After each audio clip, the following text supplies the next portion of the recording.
Hello everybody, welcome to another Nephilim Builds. Today we're going to choose our king candidate as Aladdin from Magi. As always, keep in mind that these videos are about capturing the spirit of the character rather than capturing their abilities perfectly. With that said, let's start with ability scores.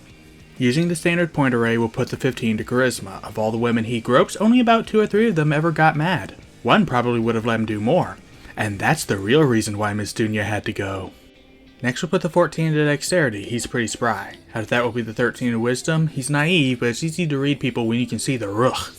Also, I have seen the dub of this show twice now in my life, and I still don't know if that's how you pronounce that word. We'll put the 12 into Constitution. Instructor Myers and her boobies worked him hard. That came out wrong. Next will be the 10 in Strength, see reason above. Lastly we'll dump Intelligence, we just don't need it. For race, we're going to go with Variant Human. I don't care what Mogamet says. We'll put our +1s into Charisma and Wisdom, pick Performance for our skill, and Speak Common and Primordial. We'll also take the Tough feat for more HP. For background, we're going to take Far Traveler, getting all eyes on you, Insight and Perception, and 1 language and musical instrument.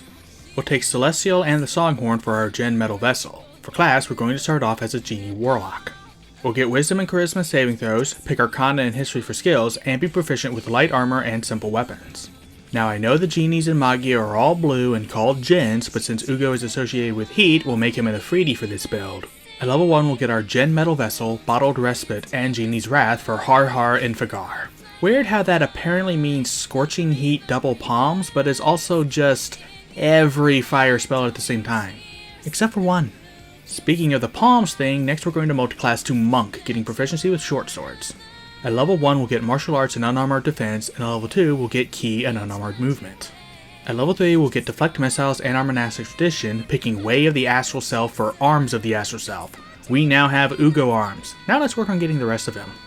Next we're going to multiclass to Fighter, getting all weapons, medium armor, and shields. At level 1 we'll get Second Wind and our fighting style, picking Unarmed Fighting. At level 2 we'll get Action Surge, and at level 3 we'll get our Martial Archetype. We'll pick Rune Knight, getting Giant and Smithing Tools, as well as Rune Carver. We'll pick the Cloud Rune because it's good, and the Fire Rune to grab people with giant flaming hands. Speaking of, we'll also get Giant's Might, giving us a full-sized Ugo. At level 4 we'll get an Ability Score improvement, which we'll put into Dexterity. At level 5 we'll get Extra Attack, and at level 6 we'll get another Ability Score improvement, which we'll put into Charisma. Now it's time to get some Magi in this Magi by multiclassing to Druid. At level 1 we'll get Druidic, and at level 2 we'll get Wild Shape and our Druid Circle. We'll pick Circle of Stars to rugh it up with Starry form.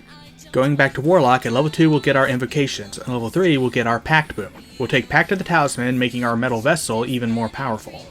At level 4 we'll get another Ability Score improvement, which we'll put into Dexterity. At level 6 we'll get Elemental Gift, and at level 8 we'll get one last Ability Score improvement, which will cap our Charisma. Our last level will be level 9, so now we can pick our Invocations. We'll take Armor of Shadows for a Borg, Eldritch Sight, Eldritch Mind, Protection of the Talisman, and Minions of Chaos to summon Sand Ugo. Now that we're level 20, we finally have our modifiers. Now to talk spells. As a Warlock and a Druid, our spellcasting abilities are Charisma and Wisdom. Our spell save DCs are 19 and 16, and our spell attack modifiers are +11 and +8. Starting with Druid, we'll have 3 first level slots and get Guidance and Guiding Bolt for free. We'll get 2 other cantrips, taking Gust for a little wind magic and Shillelagh for Hadika Hadeka. With a +2 to Wisdom, we'll have 4 other spells to choose from. We'll take Absorb Elements and Protection from Evil and Good for some Rugh protection, and Create or Destroy Water and Fog Cloud for Har Har Raki. Moving on to Warlock, we'll have 2 5th level slots, 3 cantrips, and 10 spells to choose from. For cantrips, we'll take Booming Blade for a bigger Hadika Hadeka, Eldritch Blast for some Rugh shots, and Lightning Lure for Rams. From Genie, we'll take Detect Evil and Good to spot Black Rugh, Scorching Ray for Har Har Rasas, and then Burning Hands, Fireball, and Flame Strike for more Har Har and Vagar. Funny how that spell covers most fire spells, but multiple fire bullets gets its own spell. Speaking of, from the rest of Warlock, we'll take Hellish Rebuke for even more Har Har and Vagar. It's his signature spell, you know, all 4 of them. We'll also take Mirror Image for some possible Shalal Sarab, Fly for Gravity Magic, Remove Curse for Solomon's Wisdom, and Wall of Light for Borg Al-Sam. Going back to the main sheet, we'll take a club for our wand, a component pouch to actually use for spellcasting, and a songhorn for our Gen Metal Vessel. Our AC with Armor of Shadows is 17, our movement speed is 40, and our average HP is 169 with 60, 10, and 14 D8 hit dice. And with that, we are done.